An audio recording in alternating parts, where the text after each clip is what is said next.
ఈరోజు BRS party లోక్సభలో మాకు సభ్యులు లేనప్పటికీ రాజ్యసభలో నలుగురికే పరిమితంగా ఉన్న మా సభ్యుల సంఖ్య అయినప్పటికీ మా నాయకులు కేసీఆర్ గారి ఆదేశాల మేరకు తెలంగాణ అవసరాలపై తెలంగాణపై జరుగుతున్న అన్యాయం కానీ దౌర్జన్యం కానీ దోపిడీ కానీ దానిపై పోరాడటానికి నలుగురితో ఉన్న బీఆర్ఎస్ పార్లమెంటరీ పార్టీ వచ్చిన ప్రతి ఒక్క అవకాశాన్ని ఈ పార్లమెంట్లో ఉపయోగించడం జరుగుతుంది.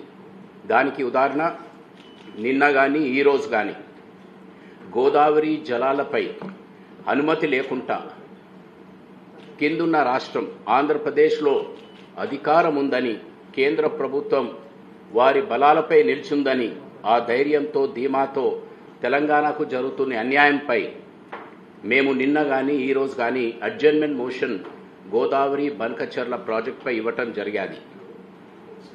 నిన్న మీ అందరికీ తెలుసు ప్రొఫెసర్ జయశంకర్ గారి జయంతి. ప్రొఫెసర్ జయశంకర్ గారి స్ఫూర్తితో తెలంగాణ ఉద్యమం కేసీఆర్ గారి నాయకత్వంలో నీళ్లు నిధులు నియామకాలతో అనేక సంవత్సరాలు జరిగిన ఆ ఉద్యమం 2014లో అధికారంలోకి వచ్చిన టీఆర్ఎస్ ఆనాటున్న టీఆర్ఎస్ ప్రభుత్వం 10 సంవత్సరాలలో నీటి వివాదాలు లేకుండా తెలంగాణ ప్రజలకు ప్రతి ఒక్క బొట్టు నీళ్లు వారి హక్కులో ఉన్నాయి అందించడంలో అనేక కార్యక్రమాలు మిషన్ కాకతీయతో మొదలు పెడితే మరి చివరికి కాళేశ్వరం లాంటి పెద్ద ప్రాజెక్టులతో ఈరోజు 2024 వరకు భారతదేశంలో అతి పెద్ద వడ్ల ఉత్పత్తి చేసే రాష్ట్రంగా మరి ఒక డ్రౌట్ ప్రోన్ రాష్ట్రం నుంచి నంబర్ 1 ప్యాడీ ప్రొడ్యూసర్, దాంతోపాటు అలాగే మిగతా పంటల్లో కూడా అనేక ప్రొడక్షన్ పెంచుతూ ఈరోజు దేశంలో నంబర్ 1 రాష్ట్రంగా మార్చాలి. దానికి ఒక చిన్న ఉదాహరణ మీకు చెప్పాలంటే నిన్ననే సివిల్ సప్లైస్ మినిస్టర్ మన తెలంగాణ ఫిలిప్పీన్స్ మినిస్టర్తో మాట్లాడాడు.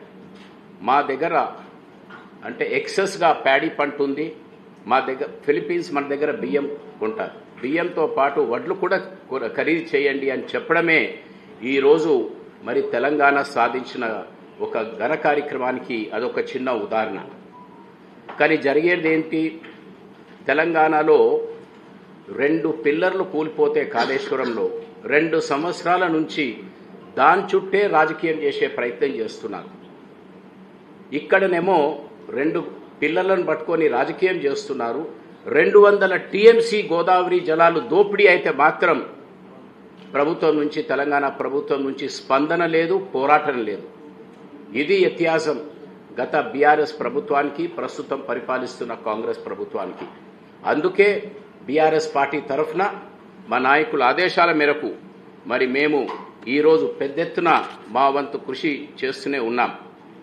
గోదావరి జలాలపై మాకు చాలా స్పష్టత ఉంది.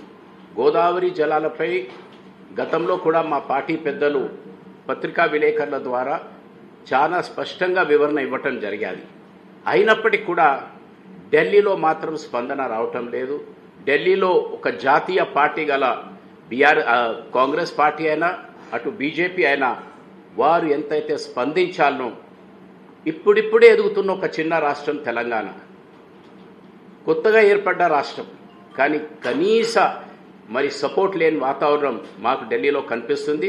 అందుకు దీనిపైన ఈరోజు పార్లమెంట్లో మీరు చూస్తున్నారు గత 10 రోజుల నుంచి మరి ఏ పరిస్థితి ఎదుర్కొంటున్నారు. ఒకే అంశాన్ని పట్టుకొని మరి ఏ విధంగానైతే సభ వాయిదా అవుతుందో దీనివలన చిన్న పార్టీలు, మాలాంటి పార్టీలు, ప్రాంతీయ పార్టీలు, అనేక రాష్ట్రాలు వారి సమస్యలు చెప్పుకునటానికి, సమస్యల్ని చెప్పి ఆకర్షించి పరిష్కరించడానికి అవకాశం, వేదిక అది కేవలం పార్లమెంటే ఉంటుంది. మరి పార్లమెంట్లో మరి మా నోరు నొక్కే ప్రయత్నం మరి మీరంతా కూడా చూస్తూనే ఉన్నారు. గోదావరి పైన మా స్పష్టత ఉంది. మీరు ఆ రోజు ఎస్టాబ్లిష్ అయిన నీళ్లతో పాటు ఎక్సెస్ వాటరా, ఫ్లడ్ వాటరా, దానిపై మీరు కమిటీ ఏర్పాటు చేయండి. ఆ వాటర్ డిస్ట్రిబ్యూషన్ అయిన తర్వాత కన్సెన్సస్ ద్వారా 2 రాష్ట్రాల ఒప్పందం తర్వాత ఒక నిర్ణయంకి వచ్చిన తర్వాత మరి కింది రాష్ట్రాలు ఏ ప్రాజెక్టు కట్టుకున్నా మాకు ఇబ్బంది లేదు. కానీ ఆ రోజు కేసీఆర్ గారు ఏదో నీళ్ళు ఎక్సెస్ ఉన్నాయని చెప్పారని ఇటువంటి తప్పు మాటలతో ప్రజల్ని మోసం చేస్తూ తెలంగాణకు అన్యాయం జరుగుతున్న విషయాన్ని మర్చిపోతుంది కాంగ్రెస్ ప్రభుత్వం అనే మాట నేను ఈ సందర్భంగా మీ ద్వారా ప్రజల దృష్టికి తీసుకొచ్చే ప్రయత్నం చేస్తున్నాను. అలాగే మీరు చూస్తారు, రెండో ప్రధానమైన సమస్య ఈరోజు బీసీ రిజర్వేషన్ పైన తెలంగాణ ప్రభుత్వం ఆడుతున్న డ్రామా. మేము మొదటి నుంచి చెప్పుకుంటూ వస్తున్నాం, టెంట్ హౌస్లో పోరాటన జరగదయ్యా, పార్లమెంట్ హౌస్లో పోరాటన జరగాలి అని. ఈరోజు పార్లమెంట్ జరుగుతుంది. పార్లమెంట్లో ఏమవుతుంది అంటే, మన తెలంగాణలో ఒక ఉదాహరణ చెప్తుంటారు, 2 పెద్ద ఎద్దులు పొడుచుకుంటే కిందున్న గడ్డి ఎండిపోతుంది అంటారు. అంటే ఈరోజు బీజేపీ కాంగ్రెస్ ఆడుతున్న నాటకంలో కిందున్న గడ్డి అంటే నేను చెప్పేది సమస్యలు.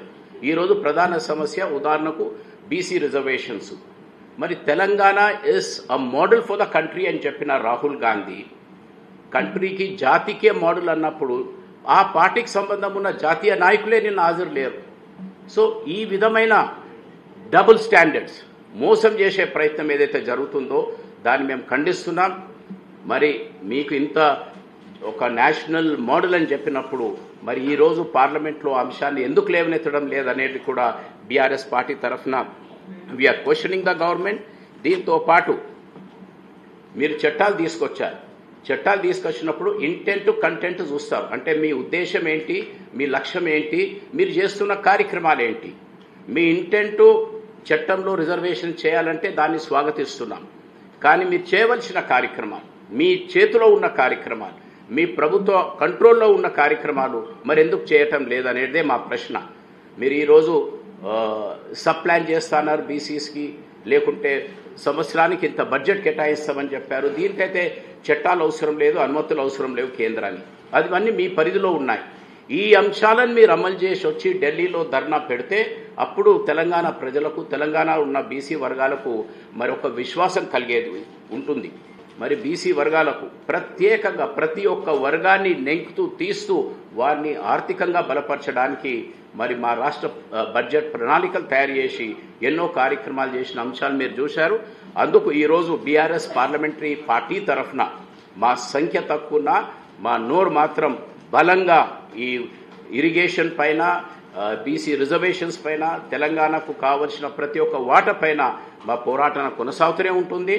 ముఖ్యంగా బీసీల గురించి నిన్న ఢిల్లీలో జరిగినటువంటి పెద్ద హై డ్రామా, తెలంగాణ నుంచి తీసుకొచ్చి ఒక ట్రైన్లో తీసుకొచ్చిన ట్రైన్లో ఎంతమంది వచ్చారో తెలియదు, కానీ చివరికి ఇక్కడికి వచ్చేసరికి ఎంతమంది ఉన్నారు, వేదిక మీద ఎంతమంది ఉన్నారు, కింద ఎంతమంది ఉన్నారు, అసలు మీ పోరాటం ఏంటిది, దేనికోసం తీసుకొచ్చారు, ఏం జరుగుతుందో తెలంగాణ రాష్ట్ర బీసీ సోదరులందరికీ కూడా మనం చర్చించుకోవాల్సిన అంశం మీద నేను కొన్ని విషయాలు మాట్లాడదలుచుకున్న సూటిగా. మీరు నిన్న మాట్లాడిన ప్రముఖులందరూ కూడా దేశంలో అతి గొప్ప రోల్ మోడల్, రేర్ మోడల్ అని చెప్పుకునే బీసీల సర్వే ఎంతవరకు సైంటిఫిక్గా చేశామని చెప్తున్నారు. అసలు మీ సర్వే ఎంతవరకు కరెక్ట్?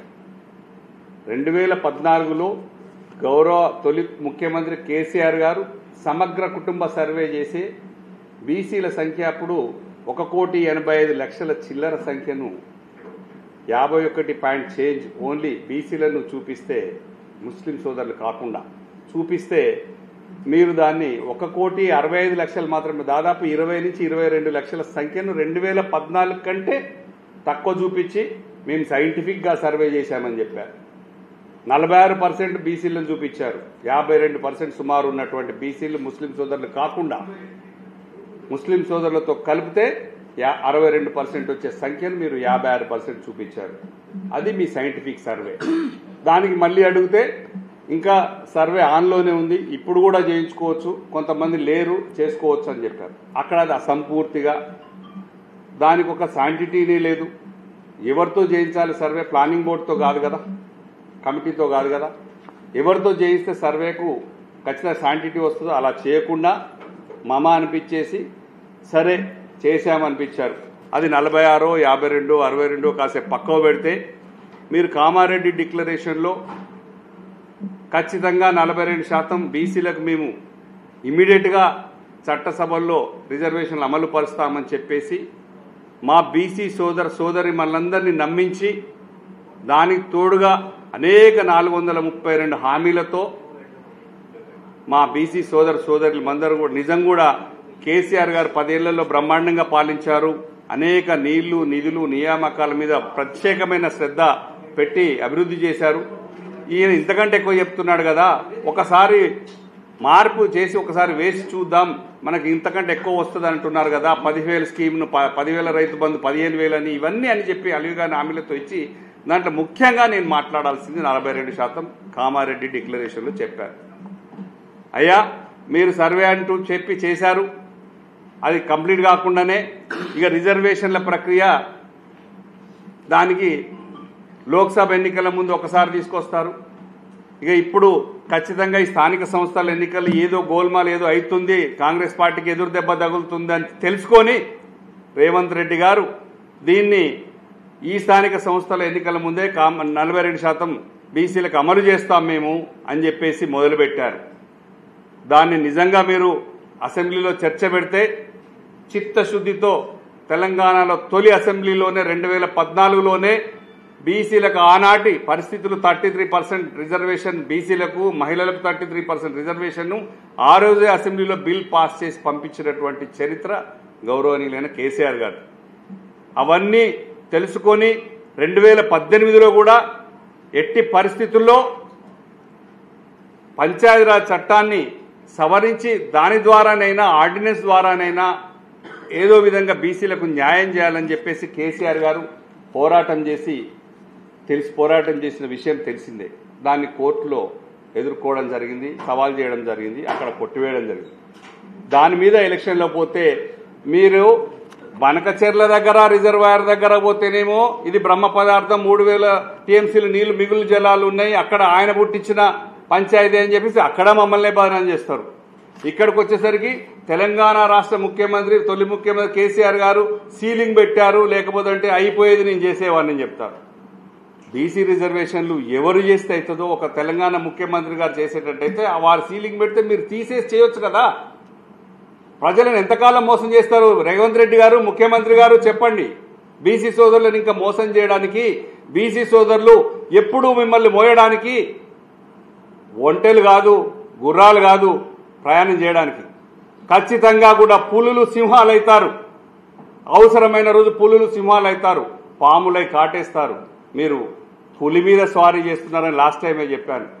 బీసీలనే రాజకీయ చదరంగంలో బీసీలతోని మీరు ఒక పరమపద సోపాన పటం కైలాసంలో ఆడి నిచ్చెన ద్వారా పైకొచ్చారు, బీసీల నిచ్చెన ద్వారా పైకొచ్చారు. అదే పటంలో మళ్ళీ ఒకసారి చెప్తున్నా, హైదరాబాద్లో కూడా చెప్పారు, అదే పటంలో పెద్ద పాములు కూడా ఉంటాయి, అవి మింగేసి మిమ్మల్ని భూమి మీదకి కూడా తెస్తాయని చెప్పాను. ఇది ఖచ్చితంగా జరిగి తీరుతుంది. ఎందుకంటే మీరు అసెంబ్లీలో బిల్లు పెడితే చర్చలో బీఆర్ఎస్ పార్టీ ఏకగ్రీవంగా సపోర్ట్ చేసింది, బీజేపీ సపోర్ట్ చేసింది, అన్ని పార్టీలు సపోర్ట్ చేశారు. బిల్లుని మీరు తీసుకొచ్చి త్రూ గవర్నర్ గారి ద్వారా రాష్ట్రపతి గారికి పంపించారు. ఆ బిల్లు అక్కడ పెండింగ్ ఉంది. దాని తర్వాత అది వస్తలేదని చెప్పేసి హడావుడిగా హైకోర్టు మొట్టికాయలు వేయగానే సెప్టెంబర్ లోపు ఎలక్షన్ పెట్టండి అని చెప్పగానే 30th పెట్టమని చెప్పగానే మేము ఆర్డినెన్స్ ద్వారా తీసుకొస్తామని చెప్పారు. మీకు తెలియదా? అనుభవజ్ఞులు లేరా? ప్రజలను ఎంతకాలం మోసం చేస్తారు? 2018లోనే అలాంటి ప్రయత్నం కేసీఆర్ గారు బీసీలకి ఎక్కడ వీలైతే అక్కడ న్యాయం చేయడానికి వెనుకాడరు, పోరాటం చేస్తారు అని తెలియదా? చేశారు ఆ ప్రయత్నం కూడా. కానీ మీరు అది కూడా అదే గవర్నర్ గారికి ఆర్డినెన్స్ బిల్ పంపించారు. ఒక బిల్లును రాష్ట్రపతి గారి దగ్గర పంపించిన గవర్నర్ గారిని అది రాకముందే, అది డిసైడ్ కాకముందే ఆర్డినెన్స్ మీకు ఎలా ఇస్తారని అది తెలియకుండా దాంట్లో కూడా షెడ్యూల్ 9 చేర్చమని చెప్పేసి కూడా మీరు ఎక్కడా అడగలేదు. మీరు ఓన్లీ 31C కింద ఈ బిల్లులకు రక్షణ కల్పించండి అని మాత్రమే అడిగారు. అంటే మీలో ఎంత చిత్తశుద్ధి ఉంది అనేది తెలంగాణలో ఉన్నటువంటి బీసీ సోదరులందరికీ కూడా తెలుసుకోవాల్సిన అవసరం ఉంది. ముఖ్యంగా నేను అడుగుతున్నాను, మీరు మీ చేతిలో ఉన్నటువంటి తెలంగాణ రాష్ట్రంలో మీ చేతిలో ఉన్నటువంటి నిధులు పెట్టరు, సంవత్సరానికి 20,000 కోట్ల రూపాయల బడ్జెట్ ఇస్తామని చెప్పేసి 5 ఏళ్లలో 1,00,000 కోట్ల బడ్జెట్ ఇస్తాం, బీసీలను అభివృద్ధి చేస్తామని చెప్పేసి అధికారంలోకి వచ్చిన మీరు 20,000 కోట్ల బడ్జెట్ మాట మాట్లాడారు. మీ దగ్గర ఉన్నటువంటి మంత్రులు బీసీ సోదరులు 42% ప్రకారం కానీ మీ దగ్గర ఎంతమంది మంత్రులు ఉన్నారు? 2 మంత్రులు ఉంటే మొన్నొక్కరికి ఇచ్చారు, 3 మంత్రి పదవులు ఇచ్చారు. ఇంకా మిగిలిన 3 మంత్రి పదవులు 3 మంత్రి పదవులు బీసీలకు ఇవ్వండి. యాదవ్ సోదరులకు లేదు, ఒక లంబాడి సోదరులకు లేదు, మున్నూరు కాపుకు లేదు, ముస్లింలకు లేదు, రజకులకు లేదు. బీసీ సోదరులందరూ చాలా ఉన్నాయి. మీరేమి ఇస్తున్నారు? కార్పొరేషన్లు ఇవ్వరు, నిధులు ఇవ్వరు, పదవులు ఇవ్వరు, కనీసం ఏమీ ఇవ్వరు. మీ చేతులున్న ఏం చేయకుండా తగుదనమ్మా అని అందరినీ ఢిల్లీ తీసుకొచ్చి జంతర్ మంతర్లో ఒక జంతర్ మంతర్ చేశారు. మీరు ప్రజల్ని, బీసీ సోదరులందరినీ ఒక జంతర్ మంతర్ చేయాలనే ప్రక్రియ మొదలుపెట్టారు. మీరు తెలంగాణలో ఉన్న బీసీ సోదరులందరూ తెలివి తక్కువ వాళ్ళు కాదు, అమాయకులు కాదు, తెలుసుకున్నారు. మీకు నిజంగా ఎక్కడ చేస్తే ఎట్లా చేస్తే బీసీ సోదరులకు బిల్లు అమలవుతుందో మీకు తెలియదా? అది 9th షెడ్యూల్లో పెట్టి తమిళనాడు తరహాలో పార్లమెంట్లో పెట్టి తెచ్చుకోవాలి. లేదా మీకు 100 మంది ఉన్నటువంటి మీ కాంగ్రెస్ పార్టీ నాయకులు రాహుల్ గాంధీ గారు కానీ, సోనియా గాంధీ గారు కానీ, మోడీ గారు కానీ తలుచుకుంటే ఒక్క రోజులో పార్లమెంట్లో, ఒక రోజులో లోక్సభలో, రాజ్యసభలో బిల్లు పెట్టి సాధ్యమవుతుంది. మీ 2 పార్టీలకు బిల్లు ఇవ్వాలంటే బీసీ రిజర్వేషన్ చేయాలనే ప్రక్రియ నిజంగా ఉంటే అది ఒక్క రోజులో అయ్యే పని. కేవలం మభ్యపెట్టి మోసం చేసి అధికారంలోకి వచ్చి బీసీ సోదరుల మాయ చేసి మరొక్కసారి స్థానిక సంస్థల ముందు, ఎన్నికల ముందు ఇదొక ఢిల్లీలో నేను మాత్రం తీవ్రంగా ప్రయత్నం చేస్తున్నా, దేశంలో ఉన్న అన్ని పార్టీల ఎంపీలను కూడా కట్టినా, 45 మంది ఎంపీలను తీసుకొచ్చినా. మీ సొంత మనుషులు, మీ సొంత హైకమాండ్ రాహుల్ గాంధీ గారు కానీ, ఖర్గే గారు కానీ, సోనియా గాంధీ గారు కానీ, ప్రియాంక గాంధీ గారు కానీ అటు కనీసం కనపడలే. కూతవేటు దూరంలో మీరు సభ పెడితే రాలే. వారికే మీరు నచ్చజెప్పే ప్రయత్నమో, మిమ్మల్ని మెప్పించే ప్రయత్నమో, మీరు మెప్పుకోలు కోసమో పెట్టిన సభ కానీ తప్ప ఇది తెలంగాణ రాష్ట్ర ప్రజలకు ఉపయోగపడే సభ కాదు అని ఖచ్చితంగా ప్రజలకు తెలుసు. మీ అధిష్టానాన్ని మీరు తీసుకురాలేదు కానీ బీఆర్ఎస్ వాళ్ళు ఏం చేస్తున్నారు, బీజేపీ వాళ్ళు చెప్పులు మోస్తున్నారా అని అడిగారు. మీ హైకమాండ్ వాళ్ళు ఏం చేస్తున్నారని మేము అడగాలనా? మీ వాళ్ళు ఎందుకు రాలేదని మేము అడగాలనా?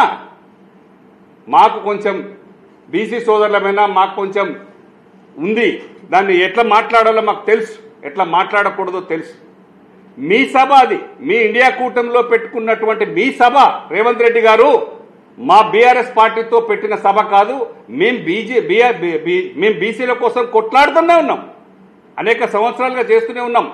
మీ కూటమి పెట్టుకున్న సభ, మీరు హైకమాండ్ను మెప్పించే సభ, మీరు తెలంగాణలో బాగా చేశాను, సర్వే చేశానని చెప్పుకునే సభ, మీరు డబ్బా కొట్టుకునే సభ అది. దానికి బీఆర్ఎస్ రాలేదని చెప్పడం ఎంతవరకు కరెక్ట్? బీఆర్ఎస్ ఎక్కడ పోరాడుతుందో, ఎక్కడ అవసరమో, ఎంతవరకు అవసరమో అంతవరకు ఖచ్చితంగా చేస్తుంది. తెలంగాణ రాష్ట్రం నుంచి కేవలం 2 పార్లమెంట్ సభ్యులు ఉన్నటువంటి కేసీఆర్ గారు, విజయశాంతి గారు, 2 సభ్యులతో కూడా తెలంగాణ ఎట్లా సాధించుకున్నారో, ఎట్లా తెచ్చారో మీకు తెలుసు. మీరు అప్పుడు ఏ పార్టీలో ఉన్నారు, ఏం చేశారు, అవన్నీ తెలంగాణకు అనుకూలంగా మీరు ఎప్పుడన్నా ఆ రోజు చెప్పారా?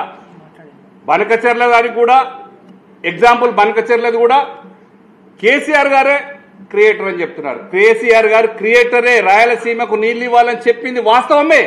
కానీ మహబూబ్ నగర్ నుంచి, నల్గొండ నుంచి తీసుకుపోతే వాళ్ళ ఖర్చు తగ్గుతుంది, మన 2 జిల్లాలు హైదరాబాద్ కూడా సస్యశ్యామలమైతే ఉద్దేశంతో మాట్లాడిన దాన్ని ప్రతి దాన్ని తీసుకొచ్చి కేసీఆర్ గారు బీసీలకు రిజర్వేషన్ ఇవ్వద్దన్నారా? ఎక్కడ చెప్పారా? ఎక్కడ చెప్పలేదు కదా. ఖచ్చితంగా బీసీలకే, యాదవులకు కానీ, పద్మశాలులకు కానీ, గౌడన్నలకు కానీ, కార్మికులకు అందరికీ కూడా చేదోడు వాదోడుగా ఉండి 10 ఏళ్లలో బ్రహ్మాండంగా చూసుకున్నది బీఆర్ఎస్ పార్టీ మాత్రమే. మీరు మాత్రం ఏ స్కీము ఏది కూడా ముందుకు తీసుకుపోకుండా మమ్మల్ని ఆపెట్టేసి ఇబ్బంది పెట్టే ప్రయత్నం చేసుకుంటూ మీ చేతులను ఏమో చేయరు కానీ ఢిల్లీకి తీసుకొచ్చి మేము చేస్తామంటే బీజేపీ సపోర్ట్ చేయట్లేదు, ఇవ్వట్లేదు అని తెలియదా మీకు? పార్లమెంట్లో చట్టమే చేయాలని తెలియదా? స్థానిక సంస్థల ముందు మరొక్కసారి ఢిల్లీలో పెద్ద స్టోరీ నడితే నిజంగానే తెలంగాణలో ఉన్న రాష్ట్ర ప్రజలందరూ, బీసీ సోదరులందరూ అనుకోవాలి, అరే రేవంత్ రెడ్డి గారు గట్టి కొట్లాడతాను భయ్, మన కోసం కొట్లాడతాను కానీ అది బీజేపీ ఇవ్వట్లేదు అని. అది తెలియదా? తెలంగాణ రాష్ట్ర ప్రజల అమాయకులు కాదు. మీరు ఎంతకాలం కూడా మోసం చేయలేరు బీసీలని. అది ఎట్టి పరిస్థితుల్లో పార్లమెంట్లో 9th షెడ్యూల్లో పెట్టి మాత్రమే తీసుకురావాల్సిన ప్రక్రియ మాత్రమే. దీంట్లో మీరుగానే నిన్న మీరు ఫైనల్గా మీరే తెలిసింది ఏంటంటే, మేము బీసీల కోసం గల్లీ నుంచి ఢిల్లీ దాకా వచ్చాం, సడక్ సే గల్లీ పై ఆయే, రోడ్డు మీద కూర్చున్నామని చెప్పారు. ఇక మేము ఢిల్లీకి రాము అని చెప్పారు. అంటే తెలంగాణ రాష్ట్ర ప్రజలకు చెప్పింది మీది డైరెక్ట్గా ఏంటంటే, ఇక ఇది కాదు, మేము ఢిల్లీకి రాము, ఇది అయ్యేది లేదు అని తెలంగాణ రాష్ట్ర ప్రజలకు చెప్పకుండానే చెప్పాడు. మేము ఢిల్లీకి వచ్చినప్పుడు పట్టుకుంటామని. పట్టుకొని ఢిల్లీలో ఏం చేస్తాం? తెలంగాణకు వచ్చినప్పుడు పట్టుకుంటాము వాళ్ళని అంటాం. ఏం చేస్తాం మనం? ఏం చేయలేం కదా. ఢిల్లీలో జరగాల్సింది జంతర్ మంతర్లో దీక్ష కాదు. మా లీడర్ గారు సురేష్ రెడ్డి గారు చెప్పినట్టు టెంట్ కింద కాదు దీక్ష, పార్లమెంట్లో దీక్ష. పార్లమెంట్లో మీరు బీహార్లో జరుగుతున్నటువంటి ఓట్ చోరీ గురించి ఎట్లయితే పోరాటం చేస్తున్నారో, బీసీల గురించి కూడా రోజు పార్లమెంటు స్తంభింపజేస్తే, ఒక సెషన్ కాకపోతే రెండో సెషన్ కాకపోతే మూడో సెషన్ చేసుకుంటా పోతే, ఈ సంవత్సరం కాకపోతే వచ్చే సంవత్సరంకైనా ఎప్పటికైనా జరిగేది పార్లమెంట్లో చేస్తే పోరాటం ఖచ్చితంగా బీసీలకు అమలు జరుగుతుంది. అది చేయాలి మీరు. దానికి అవుట్ రైట్ మేము ఉన్న నలుగురమైనా సపోర్ట్ చేస్తాం. బీఆర్ఎస్ పార్టీ చిత్తశుద్ధితో ఉంది, ఖచ్చితంగా సపోర్ట్ చేస్తాం. మీరు తెలంగాణలో 432 హామీలలో మీరు చేసేది ఏంటంటే, నిన్న డ్రామా ఇక్కడ హైదరాబాద్ నుంచి ఢిల్లీ తీసుకొచ్చిన డ్రామా అంతా డైవర్షన్ పాలిటిక్స్. మీరు చేసింది ఏమి లేదు. వచ్చిన 20 నెలల్లో అన్ని కమిషన్లే. ఈ ఫార్ములా అంటారు కమిషన్, కాళేశ్వరం అంటారు కమిషన్, ఫోన్ ట్యాపింగ్ అంటారు కమిషన్, గొర్రెలది అంటారు కమిషన్. మీరు కూడా బీజేపీ కంటే తక్కువే తీసిపోలేదు. వాళ్ళు సిబిఐ ఈడీలను ముందు పెడుతున్నారు, మీరు కమిషన్లను, సీట్లను, ఏసీబీలను ముందు పెడుతున్నారు. మీరు ఇద్దరే రీజనల్ పార్టీని చంపే కార్యక్రమం తప్ప, నాయకులను చంపే కార్యక్రమం తప్ప, మీరిద్దరు ఒకటే. కాంగ్రెస్ బీజేపీ ఒకటే. దొందే మీరిద్దరు కలిసే బీఆర్ఎస్ పార్టీని, కేసీఆర్ గారిని, మమ్మల్ని ఇబ్బంది పెట్టాలనే ఆలోచన మానుకోవాలి. బీసీలు ఖచ్చితంగా తెలంగాణ రాష్ట్రంలో తిప్పి కొడతారు మిమ్మల్ని అందరినీ కూడా. ఇది తోడు దొంగలు కలిసి చేస్తున్నటువంటి గేమ్. దీన్ని తెలంగాణ రాష్ట్ర బీసీ సోదరులందరూ కూడా గుర్తుపెట్టుకుంటాం. ఇది ఇప్పట్లో అయ్యేది కాదు అని గౌరవ ముఖ్యమంత్రి రేవంత్ రెడ్డి గారే నిన్న తేల్చి చెప్పి మరి టెంట్ కలిసి పీక్కొని హైదరాబాద్కు వెళ్ళిపోయారు. ఇది కాదు అని.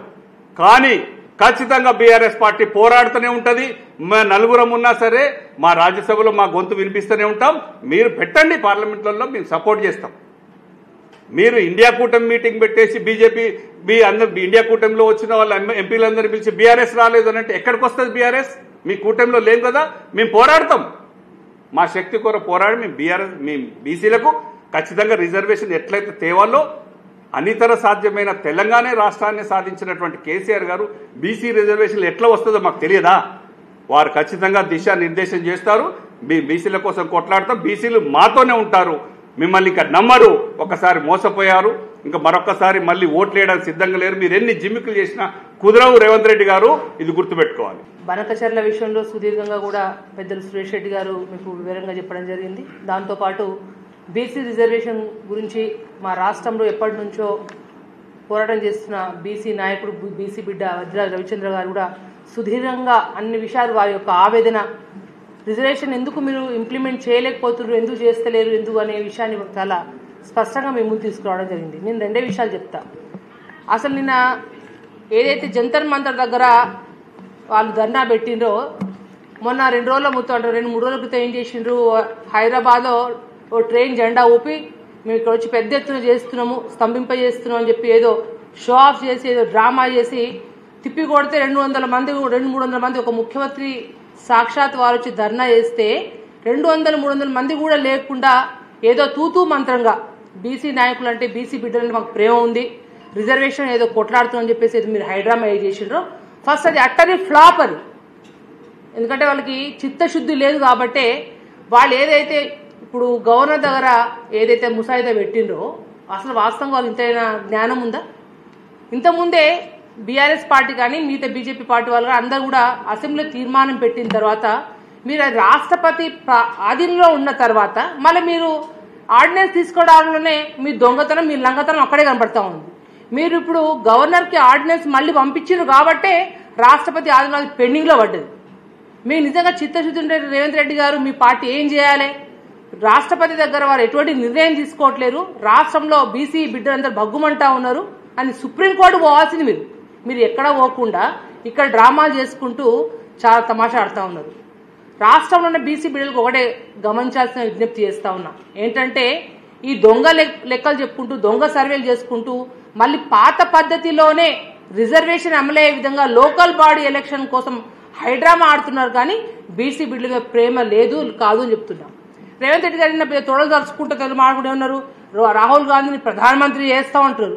అరే అయ్యా, మీ రాహుల్ గాంధీ ప్రధానమంత్రి అయ్యే లేదు, సచ్చే లేదు, మీరు బీసీ బిడ్డలకు రిజర్వేషన్ కూడా ఇచ్చే లేదని నిన్నటి మీ ధర్నాతో స్పష్టంగా కనబడిపోయింది. మీకు నిజంగా బీసీ బిడ్డల మీద ప్రేమ ఉంటే మీ రాహుల్ గాంధీ పార్లమెంట్ ఉన్న వ్యక్తి ఢిల్లీలో ఉండి నేను ఎందుకు మరి బీసీ ధర్నాకు ఎందుకు రాలేదు, మీ ప్రియా గాంధీ ఎందుకు రాలేదు, మీ ఖర్గే గారు ఎందుకు రాలేదు, మీ పార్టీ నుంచి ముఖ్య నాయకులు ఎవరు అంటే మీకు ధర్నా ఇచ్చిన విషయం సరే మీరు ఏదో ఎక్కడో పోయినట్టున్నావు అంటే నిన్న మీకు ధర్నా పెట్టే విషయం అంత మాత్రం సమాచారం లేదా?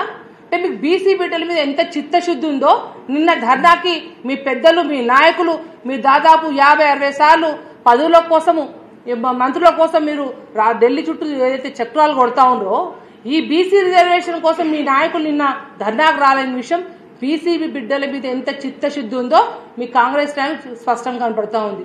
మీరు కేసీఆర్ మీద ఏడ్పు ముందు మానేయండి. రేవంత్ రెడ్డి గారు నోరు తెరిస్తే కంపు మాటలు గబ్బు మాటలు. పెద్ద తండ్రి లాంటి వ్యక్తి కేసీఆర్ గారు, చావు కోరుకునే వ్యక్తి రేవంత్ రెడ్డి. పొద్దున్న లేస్తే ఆయన తిట్టడం, మా మీద పొద్దున్న లేస్తే పాడలే నిన్న కనిపిస్తే అక్కడ ఎంతసేపు తిట్ల దండకం తప్ప లోకల్ బాడీ ఎలక్షన్ దృష్టిలో పెట్టుకుని మాట్లాడడం తప్ప ఎటువంటి స్పష్టంగా కనపడలేదు. మేము తెలంగాణ రాష్ట్ర ప్రజల తరఫున ఒక్కటే అడుగుతున్నది ఒకటే, ఏదైతే 9 మీకు కనీసం కొంచెమైన సెన్స్ లేదు ఏంది ఏదైతే మీరు ఆర్డినెన్స్ తీసుకొచ్చిరో 9వ షెడ్యూల్లో దీన్ని చేర్చాలనే పాయింట్ ఇంక్లూడ్ చేయకుండా మీరు ముసాయిదాన్ని మీరు దాన్ని పంపించినంటే ఎంత చిత్తశుద్ధి ఉందో మనకు కనపడతా ఉంది. ఇప్పటికైనా సరే మీరు ఖచ్చితంగా దాన్ని న్యాయ పోరాటం చేయండి. తెలంగాణ రాష్ట్రంలో ఉన్న బీసీ బిడ్డలకు మీరు ఏదైతే కామారెడ్డి డిక్లరేషన్ చెప్పిన మాటల్ని మీరు ఖచ్చితంగా వాళ్ళకి ఇవ్వాల్సిన బడ్జెట్ ఇవ్వండి. 42% చేసి అయితే డిమాండ్ చేస్తా ఉన్నారో అది ఖచ్చితంగా నెరవేరే వరకు బీఆర్ఎస్ పార్టీ ఢిల్లీలో మా వాళ్ళు ఆ 4 చనిపోయినప్పుడు 4 మోస్తారు. ఈ 4 ఖచ్చితంగా బీసీ బిడ్డల కోసం ఇక్కడ పోరాటం చేస్తారని చెప్పి బీఆర్ఎస్ పార్టీ పక్షాన మేమందరం కోరుతా ఉన్నాం. ఒక ముఖ్యమైన విషయం ఏంటంటే నిన్న రేవంత్ రెడ్డి గారు ముఖ్యమంత్రి గారు 50% సీలింగ్ గురించి గుదిబండగా మార్చారు కేసీఆర్ గారు అని చెప్పారు. మీరే ఒకనాడు మీరు మాట్లాడిన వీడియో క్లిప్పింగ్ మీరు వింటే ఏమంటారంటే బీసీల రిజర్వేషన్ ప్రక్రియ ఏదైనా రాష్ట్రాలకు అధికారం కనుక ఇస్తే గడ్డివాం దగ్గర కొరకాసుకు ఇచ్చినట్టే లెక్క అని మీరే అన్నారు. మీరు వినండి. అద్భుతంగా పదప్రయోగంతో